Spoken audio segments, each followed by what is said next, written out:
Sabi ng lasenggo sa amin, pare, sumat ka muna. Kabilin-bilin na ng lola, huwag nang uminom ng serbesa.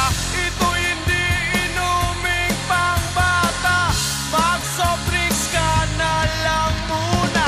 Pero ngayon ako'y matanda na, lola pahingi ng pangtoma. Oh nako, nahihilo na ako kasi